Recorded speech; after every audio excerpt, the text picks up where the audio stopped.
Welcome to the Planners on Purpose podcast. My name is Naomi Tucker, and I am a strategic events consultant and burnout prevention coach who empowers ambitious leaders like yourself in the event planning space to build effective time saving and leadership strategies so that you can manage your many commitments and love the life you live. I empower you to be a planner on purpose. And today I have a special guest with me. Her name is Caroline Thor. Carolyn is a professional organizer, and she is an amazing woman who I've had the pleasure of speaking with a couple of times.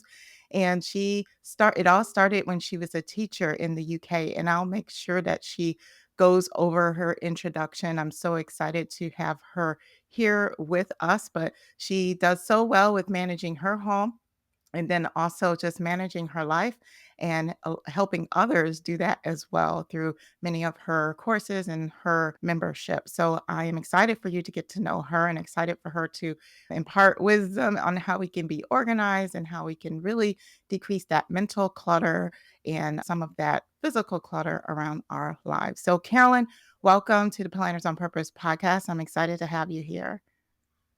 I'm excited to be here. Thank you so much for inviting me. You're absolutely welcome. So I wanted to just give space for you to just share your story and how you became a professional organizer. I don't know if that's something that people just set out to do. Did you set out to become a professional organizer, or No, was it something different? absolutely different. No, I trained in the UK as a classroom music teacher and had moved through to being an assistant head. And then I met this German guy and ended up moving to Germany 19 years ago. Carried on teaching when I got here. And then we started a family. And as a new mum, I was super disorganized, very, very overwhelmed. I have always, my whole life, really struggled with organization. I'm the person that would revise for their finals like 2 days before. I'd spent weeks making beautiful revision plans and then never actually getting around to doing it. So would spend hours updating the beautiful revision plans. That was my level of organization as I grew up. And with a young family, I was struggling. I was really, really struggling, feeling overwhelmed. The house felt in chaos. I could never find anything, things like the passports when we were going to go on holiday, that sort of stuff. And I happened to one day read an article in Good Housekeeping about the Marie Kondo KonMari method. Oh, I love Marie Kondo. Yeah, thought it sounded great, bought the book, read it, and applied the method to our home, which took me a year because I had 3 young kids at home at the time. And, never really thought any more of it except that it had changed my life. It let me see how I could be back in control of my life. I was calmer, I was less stressed. I hadn't realized the impact it had had until one day my 4-year-old asked me as we were leaving the house, having it all had it calm, "Why are you a nicer mummy now?" Oh, And I wow. was just like, "Oh, wow, okay." I was that Yeah. stressed. So it really did make a difference. But by that time, I'd started a business teaching expat families classes in English here in Germany. And that's what I carried on doing and was loving that, really loving it. And then the pandemic hit and classes couldn't happen. And I happened to see online that the KonMari company were now doing online training to be a KonMari consultant. I didn't even know there were KonMari consultants in the world. And I just had this light bulb moment. I said to my husband, I'm going to train. And he was like, oh, here we go. The next thing. Um, but I really felt like this method had changed my life. And therefore, I want to empower other women to take back control of their lives. It doesn't have to be as difficult as many people have it. And so I did the online training, and the rest is basically history. I sold my other business a year in. And since then, so that's 3 years now, I've been full time as a professional organizer, focusing using the KonMari method in people's homes and setting up an online business and podcast.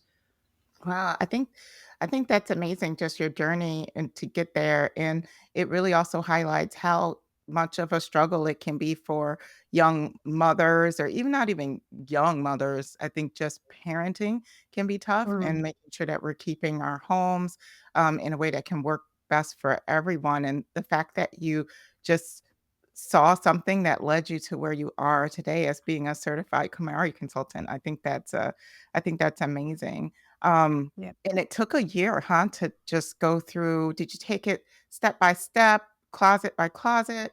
What was the process for you in it leading up to a year with you Marie Kondoing your home? The KonMari method works on the premise that Mhm. you declutter and organize by category, not by Okay. room.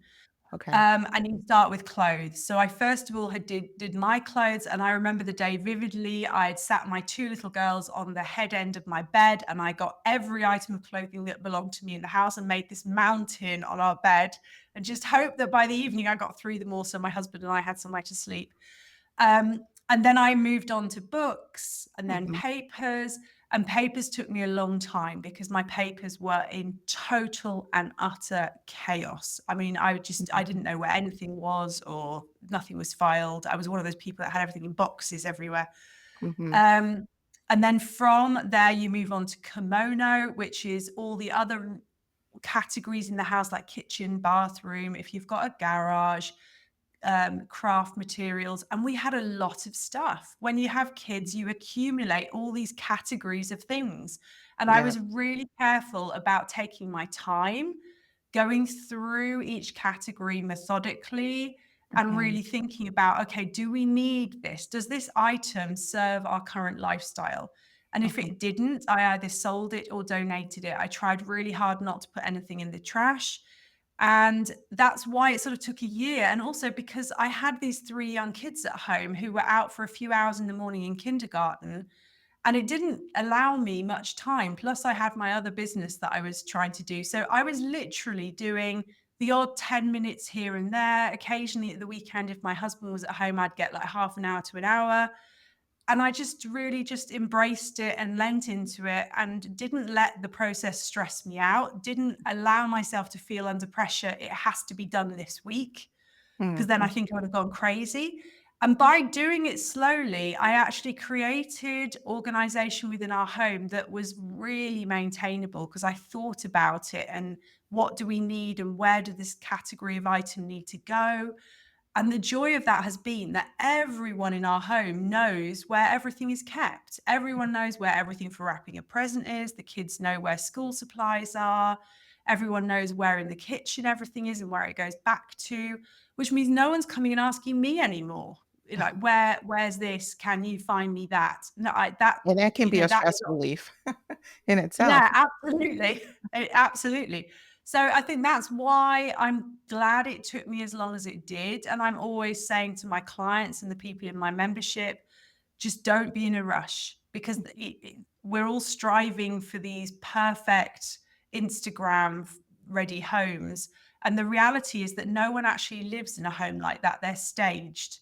And I'm really keen to make people realize that we don't have to have perfectionism.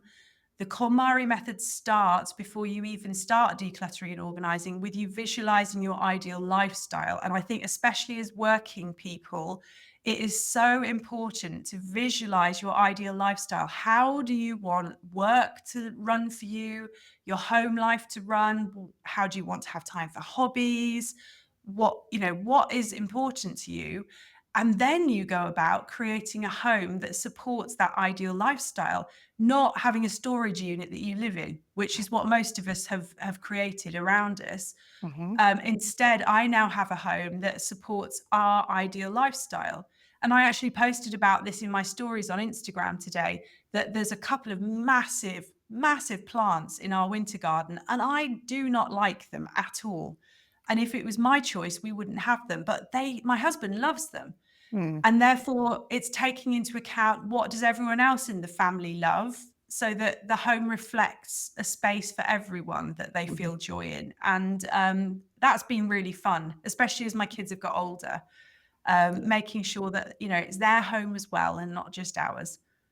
Yeah, absolutely. And I think when you mentioned perfectionism, and you mentioned being overwhelmed with having so much that you have to do in terms of like rearranging your home, I think it's really important to say, we don't have to do it all at one time. We can take it step by step. And I think that's many of the biggest struggles with someone that wants to live this clutter-free life or just simplify their lives a bit, just thinking about, oh my goodness, I have that basement that I have to worry about with all of those old toys that are stacked up, right? Or my garage. These are just some things that will overwhelm people. And I feel like that could be a big struggle for them. What are some other struggles, I guess, with people that want to live this clutter-free life, but then they can't? Any other struggles that you want to just bring up? Yeah, I think the main struggle that people have when they start to declutter and organize is finding it really difficult to let stuff go, especially when we've perhaps spent a lot of money on an item. Mhm, I'm not meaning to be sexist here, but women particularly, if you spend an awful lot of money on an outfit or a dress or something and then discover you're never wearing it, it's really hard to let that go, knowing how much that item cost. So that's one thing that people really struggle with. And then the other thing that people struggle with is letting things go when they have a sentimental value.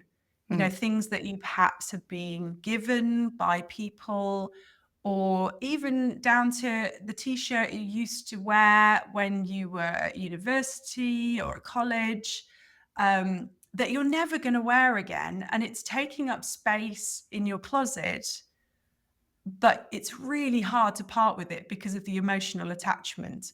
So mm, that's one thing that I love about the KonMari method is that the last thing you deal with right at the end is sentimental items.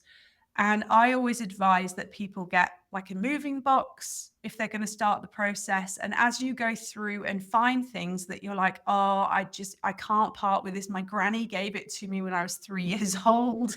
I never get it out of the cupboard, but put everything like that into this box and don't make a decision about it until right at the very end, because it slows you up trying to decide, and then I mhm, don't know, and you end up keeping it because you don't know. And then by the time you've gone through all the other categories, you've got so good at realizing what it is that supports your ideal lifestyle and what brings you joy and what you need in your life. mhm, It's so much easier to go through all the sentimental items in one go. It then becomes clear, yeah, this I need to keep, but that actually I can let go. So that mm, would be, I think, the thing that most people find the hardest. And then the second hardest thing is finding the time to do it. And we mm, all think we haven't got the time for whatever it is, whether it's decluttering and organizing or starting to do some exercise or cooking healthy meals. We all feel we haven't got the time. I'm guilty of this as well. Um, but I think if we look at how much time we lose during the day, for example, scrolling through social media, we're yes, all guilty of that. mhm, If we put those phones down and spent even 10 minutes of that scrolling time, because let's face it, we can get sucked into it for at least half an hour. What you can achieve in 10 minutes for decluttering is absolutely phenomenal. And if you did 10 minutes every day, that's 70 minutes of decluttering in a week. Now, I'm sure we can all find 10 minutes if we're honest with ourselves, if we stop doing something else that we don't really need to be doing. mhm, And that's how I sort of encourage people, especially in my membership, to be looking at where they can find the time, because we do have it. Everyone's got the same amount of hours in a day. And yet some people manage to get so much done. And some of us, because we start to feel overwhelmed, then procrastinate. So if we're feeling overwhelmed, say to yourself, okay, I'm only going to do 10 minutes. I'm not allowed to do more. And I really encourage people to put a timer on. And after 10 minutes, say, I'm stopping now. I'm not doing any more than that today. And then the next day, 10 minutes again. And perhaps once you get used to doing 10 minutes, you can gradually start to extend it. mhm. Or if you're then having fun, carry on. Um, but that's a good way to get over the overwhelm and feeling like you haven't got the time. Yeah, I mean, time definitely is a struggle. We all have the same amount of time in the day, but I like your suggestion of, do you just have 10 minutes a day to just dedicate to whatever it is in making your home a little bit nicer and more functional for yourself. And that 10 minutes can just come in taking a break because we all have those breaks throughout our day that we need to step away. Just step away from the chaos on the computer, go for a walk, and maybe do a little 10 minutes of organizing. And doing that every day, which I thought was an excellent tip, can really help you in the long run. I also wanted to go back to when you were talking about the sentimental value of some of the things that you need to release. I think it goes by saying that sometimes we're have a lot of value tied into us a past version of ourselves. You mentioned that Agree. high school or university t-shirt, but it also could mean like, I remember when I was this person, this 125-pound person, right? Um, and I want to be that person again. So I feel like sometimes people can be just holding on to that version, which just takes up, I feel, a lot of mental clutter too, because it doesn't exist yet, but they're still holding on to it. What do you think about that? Yeah, I actually had this in my group coaching program with one of my ladies this week, and she was talking about the fact that in her past, she had been a really successful businesswoman. She'd made a lot of money, and from that time, she has all these amazing suits and clothes, and she's now retired, and she's never going to wear them again, but she can't bear to part with them because she said, "I'm never gonna be making that much money again, and I feel like by letting go of it, I'm admitting that that part of my life is over." And you're right, it is really, really hard, but this is why when you apply the KonMari method and start from the point of visualizing your ideal lifestyle, Mhm, you can create an amazing reality for yourself now. And I think it's so sad when people are living in the past and not enjoying what they currently have and thinking towards the future. And yes, this particular lady's retired, but she may have another 20, 30, who knows, 40 years ahead of her. You mhm, you just never know. And I said to her, okay, what's your legacy going to be for the future? What are you gonna do between now and when the end of your life does come? What's gonna make you proud in this next time? It doesn't have to be about making money, but there could be something else that you're gonna do that you're gonna be immensely proud of and feel really successful about. And mhm, so what I suggest in those instances is perhaps choose one suit in her case and say, okay, I'm going to keep that as my reminder. Okay, I'll never fit in it again, but it's there. mhm, And put it away in a memory box. I don't like it when people have things hanging in their closets that don't fit them or they're never going to wear again. If you really, really feel you have to hold on to something, then create a memory box or put them somewhere where they're safe and secure. They're not going to get damp. The moths aren't going to get at them if they're going to be material items, and really value them. If you value them that mhm, much, then store them in a way that values them and that you can get a box out and enjoy them and look at them perhaps once a year. And mhm, perhaps a year down the line, you'll realize that, okay, my life's moved on now. I'm embracing my current life. I don't need to hang on to this anymore. Or maybe you'll open that box in a year's time and really have joy from looking at it and know you made the right decision. Either way, it doesn't matter, but it gives you an option, which I think is really important. right, and probably not let that box get to be your whole basement or your Yeah, whole yeah, yeah. closet. It probably has to be, fixated on just that box, right, to put Yeah, those items in so that we don't get carried away again. yes. You can end up keeping everything and filling Yeah, the whole basement. No, no, no, no. One exactly. one good size memory box. The smaller the better. Sounds good. Most people, yeah, most people wouldn't keep a whole suit, so you don't need quite such a big box, probably. Right. So the KonMari method. So now I'm interested in just the steps. Can you just review what the steps are? Because so far you said, hey, we have to commit to doing this. And then you talked about designing that ideal life. What are some of the other steps within this method that you teach? So yeah, visualizing your ideal lifestyle. first, and then moving through the categories of clothes, books, papers, kimono, which is miscellaneous items, and then finally these sentimental items that you've been gathering together. Mhm. And really, from the point you start with clothes, practicing, Marie says, what sparks joy for you? And lots of people find that really hard to get their head around. What does that mean?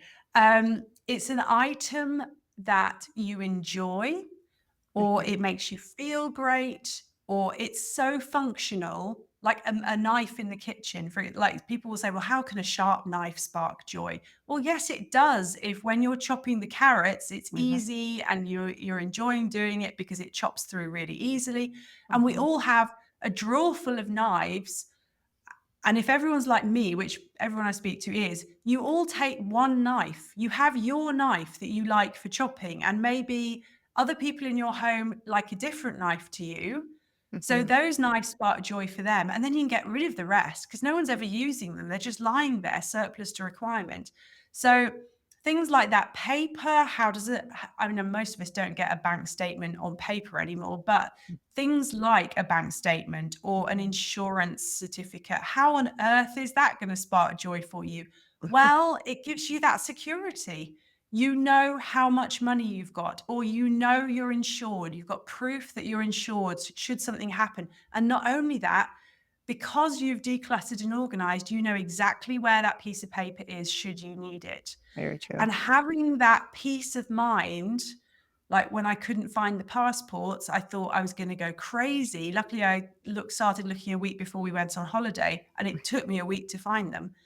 Um, Things like that are just always in the back of your mind. Should there be an emergency, I don't know where that thing is. Or what if one of the kids gets ill and we have to rush to the hospital? Do we have their medical records to take with us? And, all this sort of, where are the insurance cards or insurance certificates, depending on which Mhm. country you're in?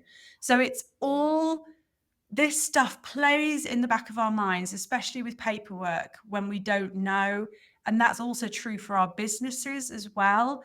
When we haven't got all our ducks in a row for our businesses, Mhm. it's even if we're not aware of it, in the back of our mind, it's causing us unrest. It is a completely different thing to know where everything is and that you can put your hand on it if you need it. It just helps you relax and it allows you to focus on other things. So that's how you know if something sparks joy for you. And that's what you carry through for all the categories. And when you do your whole home, it's called the Tidy Festival, which Oh, I think is cool. really fun.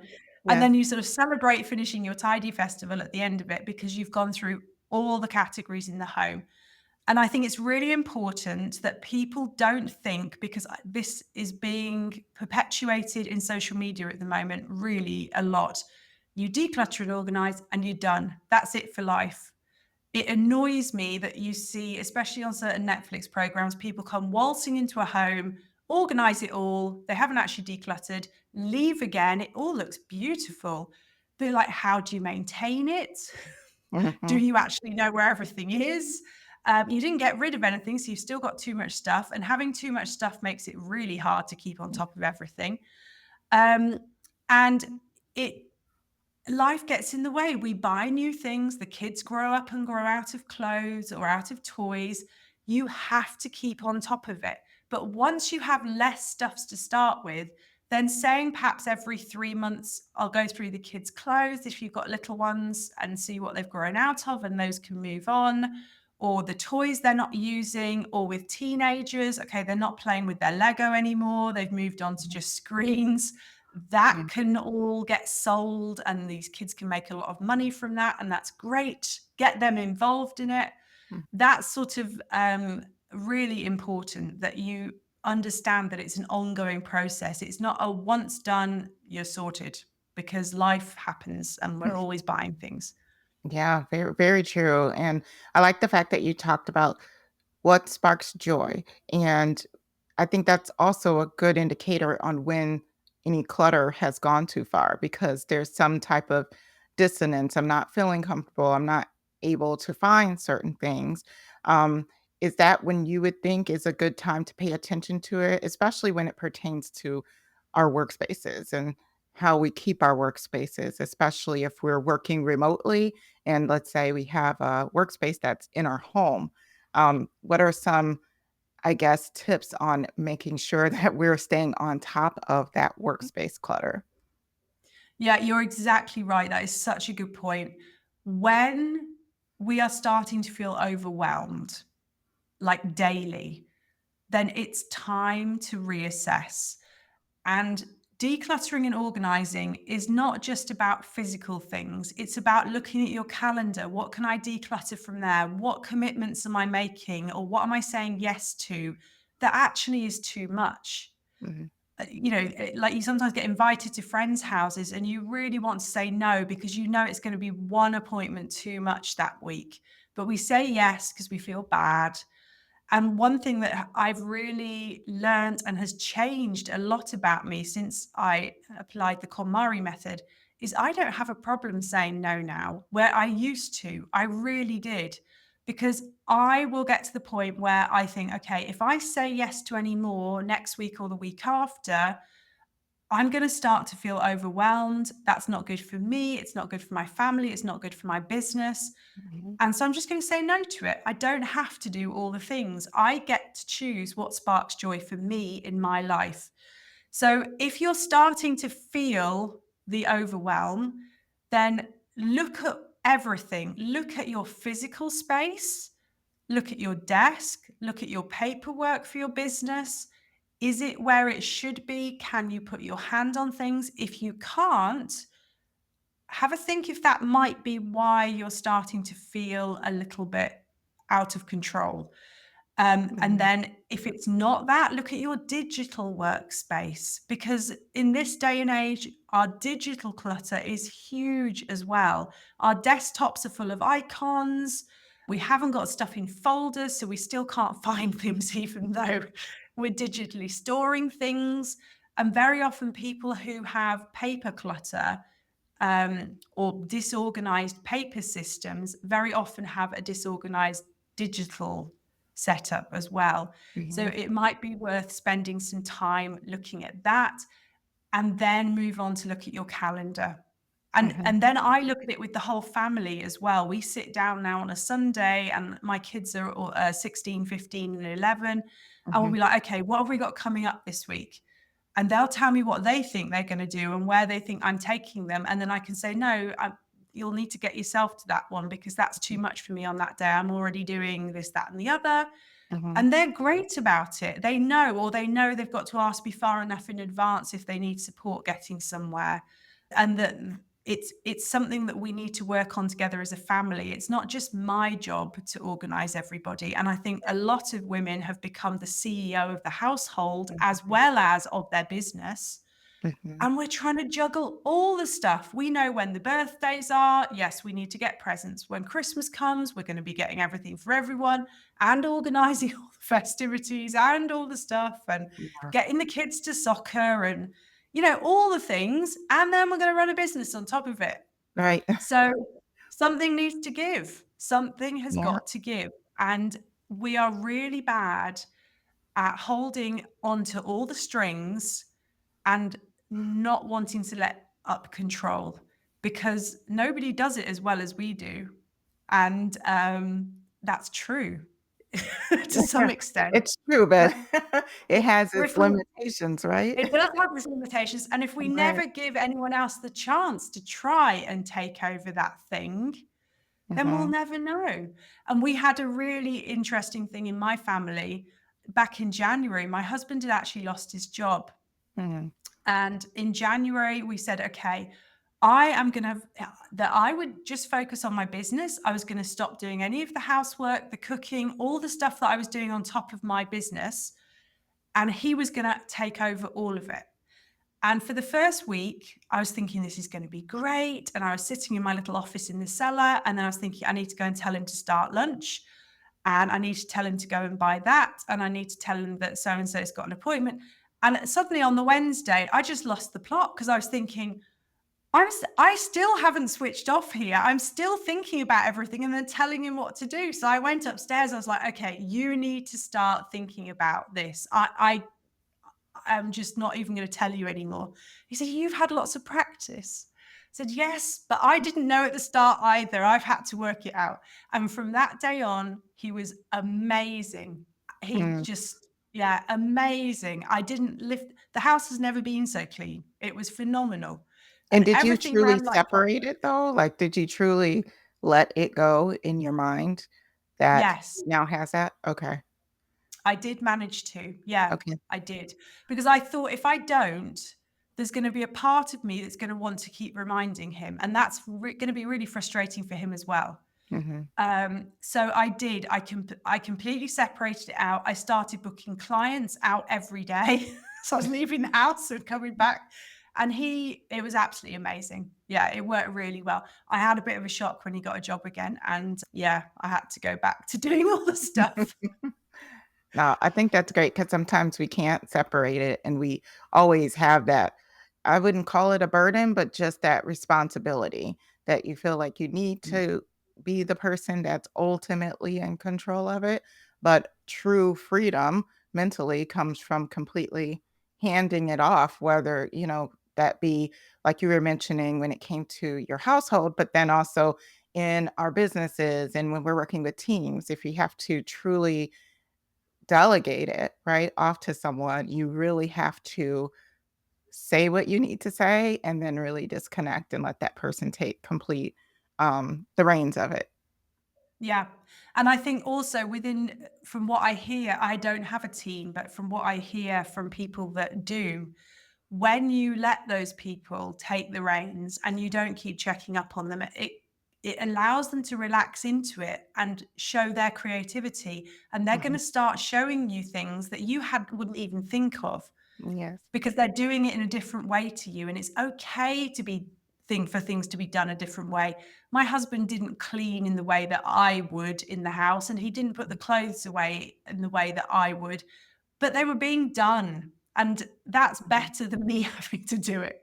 So that's fine, and I think it's the same within our businesses. Mhm. We need to manage people, that's fine, but we need to give them space to show Mhm. us what they can do, and when we do that, I think they probably shine a lot more.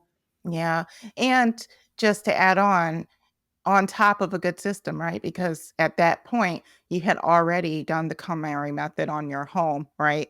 Your Yeah, family knows how to work within this system that has already been established, right?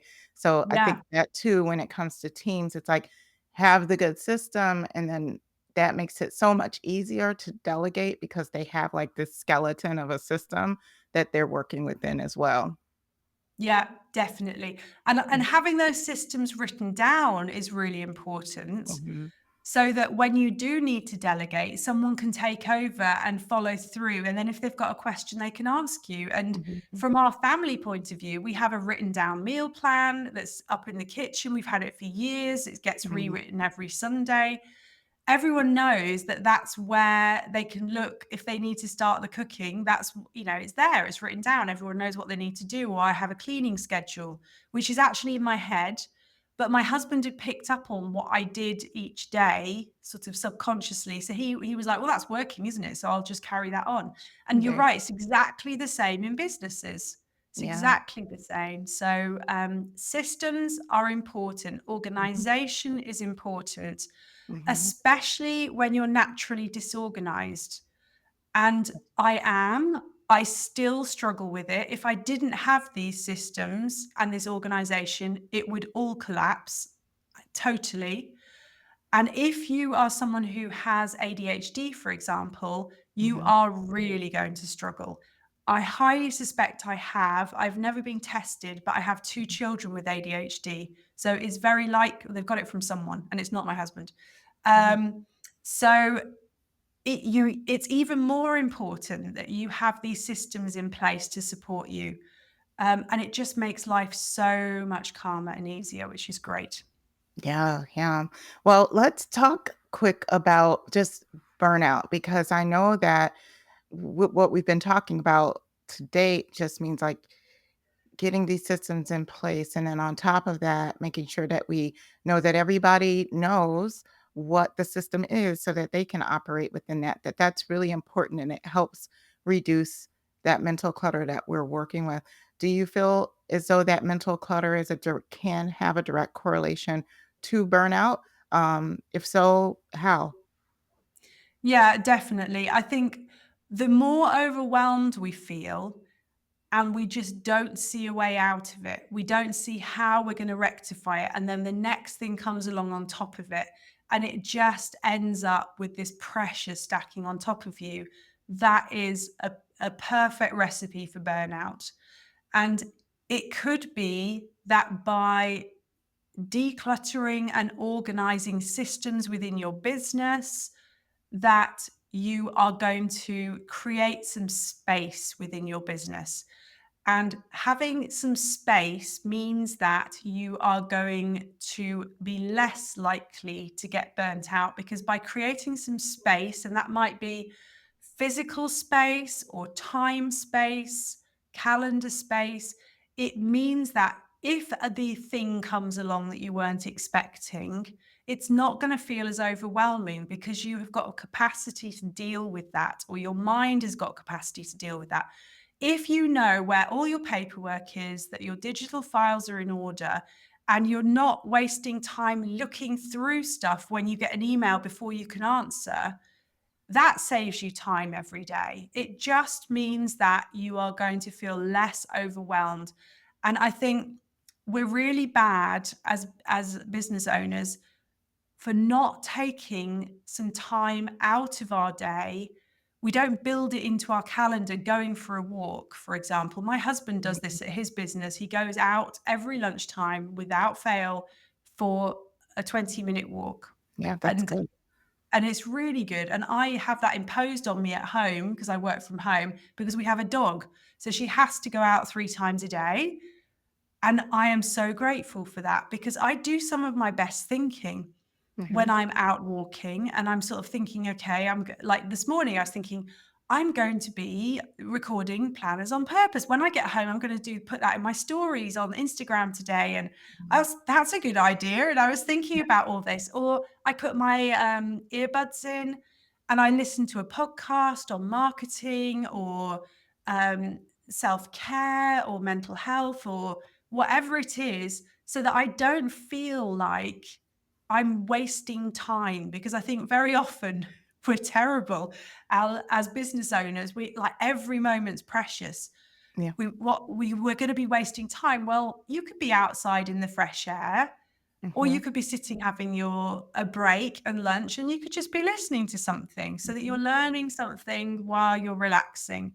And I do this all the time. I'm always listening to podcasts while I'm doing my cleaning. I'm listening to podcasts when I'm doing my decluttering and organizing. I'm listening to podcasts if I'm driving my kids somewhere. I'm learning all the time, but I'm not fixed at my laptop all day, like Mhm. feeling under pressure. And I think if I was doing that, I would start to feel burnt out really Mhm. quickly. So, Yeah. allowing space within your business is really important. Yes, I mean, I totally agree. I advocate it all the time. I think that's even in my signature coaching program, that's the first thing we do is find some of that space for people so that they can actually feel a little bit of that relief. And I think many times we feel as though we need to just fill up every single moment of every single day with something to do, and that's what life is supposed to be. And many times it works against us by doing things that way because we have no time for ourselves. So I love what you're saying. Put it in your calendar. I always advocate for that. Put a walk in your calendar, have accountability partners, which, your dog, your puppy can be your accountability partner with getting you out and taking a walk. So, and Yeah. that hopefully can just help decrease the mental clutter and then help reduce that stress and that overwhelm and hopefully prevent the burnout that happens. So, thank you. Thank you for sharing that. So, I know we talked about a lot. Is there anything else that, let's say, you want to make sure that you tell this audience of event professionals that struggles with perfectionism, that struggles with burnout prevention? What would be some additional words of wisdom that you would like to share that maybe we haven't gotten to today? I think the perfectionism thing is so important. And I think it's really being exasperated by social media, as I said before, in relation to how your home looks. Mhm, But we all feel, I think, under pressure that we need to look a certain way. Our businesses need to be making this much money or we're not successful. We need to be working this many hours in a week or we're not successful. Our homes need to be perfect. We need to be cooking this, that, and the other.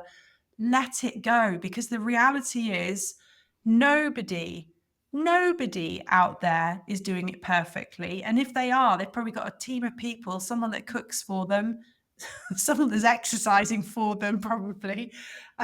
All of those things.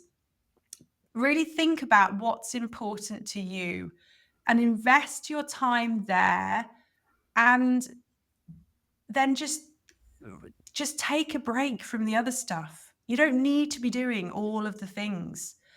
And I used to, before I applied the KonMari method, I used to feel really under pressure that my home had to be perfect. And it was so cluttered and disorganized that it meant that if someone was coming to stay, and once or twice a year, my parents would come and stay from the UK for a week, and my in laws would come, or friends would come and visit.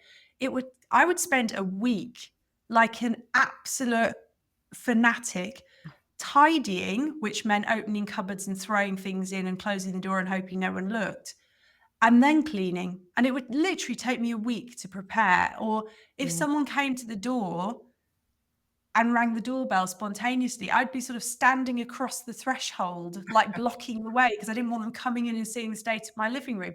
And looking back, it wasn't that bad, or they probably wouldn't have even noticed. They'd come to see me. They hadn't come to see whether my house was tidy or not. mhm, And I think just letting go of this expectation that everyone's looking, everyone's judging, they're not. People are so caught up in their own lives, they're very unlikely to even notice. So do what's important for you. I mhm. used to cook from scratch all the time when people came. I order takeout now so I can actually relax and enjoy it. Or if someone's coming over, I live next door to a bakery, which is very dangerous in Oh, goodness. Germany. Um, but I will go and buy a cake. I used to spend hours baking and making all these amazing things, and they'd be inhaled in 10 minutes. And you think, oh, I gave an hour of my life to that. Yes, occasionally I will make the effort, but I am not going to do it every time because I want to enjoy the social connection with people. I've realized that that's what sparks joy for me. Spending time with people that I care about, having fun, relaxing. And for me, there's nothing relaxing about preparing a three-course meal and then hoping everyone likes it, and then spending the whole evening worrying I might have given them food poisoning or something. So Yeah. I've given up on all of that. And I think it's really important that we all assess Mhm. what we really need to be doing, because we don't need to be doing all of it. Yeah, absolutely. Thank you. Thanks so much for just sharing that, for coming on the podcast. And you're just a breath of fresh air. And I hope that everyone heard the steps to the KonMari method and really picked up just some good tips from today's podcast. It's really great. If anyone wanted to get in contact with you, please share how they would get in contact with you. And you mentioned your membership, how they would join that as well if they would like to. Yeah, sure. So I'm on Instagram at caro.thor. So I'm on there. I'm quite active in my stories at the moment, which is proving good fun. Mhm. And I have a podcast, Living Clutter Free Forever, which you can listen to anywhere. And then I've also got my website, caroline-thor.com. And if you go there, you will find all the information about all of my online offerings and my podcast. That's probably the best place to look. Perfect. Thank you so much, Caroline. I before you run, I wanted to, or before we let let you go, I wanted to have just a quick couple minutes on learning a little bit more about you. It's just a few questions, personal questions, and I hope that you're up for it. But I wanted to go ahead and do that so that our listeners get to know a little bit more. I would love that. Go for it. Okay, perfect. So the first question I have for you, what app do you use on your phone to help support your productivity in your current lifestyle? I don't use an app for productivity, but the one that I've just started using that has changed my life in terms of social media is CapCut, because it's making it quick and easy to post on social media. I was really averse to doing that before because of the hassle it caused me. In Europe, we haven't got captions on Instagram, so I was having to put it into something else first, and yeah, and that for me has been life changing. CapCut. Awesome. Thank you. And then the next question is you mentioned you had your family. What do you like to do with your family to just spend quality time with them? We like watching TV together. And I know that sounds really boring, but there's a reason. My one of my kids has autism and social anxiety, so they find it really, really difficult to leave the house. So we have had to find something we can do as a family together that doesn't involve going anywhere. And we've watched every episode of Friends together. We we love watching things together that make us laugh. We'll do it on a Friday evening with pizza. That has become a bit of a tradition. So that's what we love doing. You know, it sounds like my family. With we just watch TV on Friday nights, and we like Star Trek. So and reality shows. Oh, So like the Amazing Races and the what is it called Survivor shows. We love getting into those. cool. Yeah, that sounds good. We might have to give those a go. Give those a go. Well, thank you so much for joining the Planners on Purpose podcast. It was a pleasure to have Caroline Thor here talking about how to declutter our mental declutter, but then also our lives, our homes, our workspaces. And it was so good to have her on. So thank you so much, Caroline, for being here. And until next time, everyone, please stay on purpose.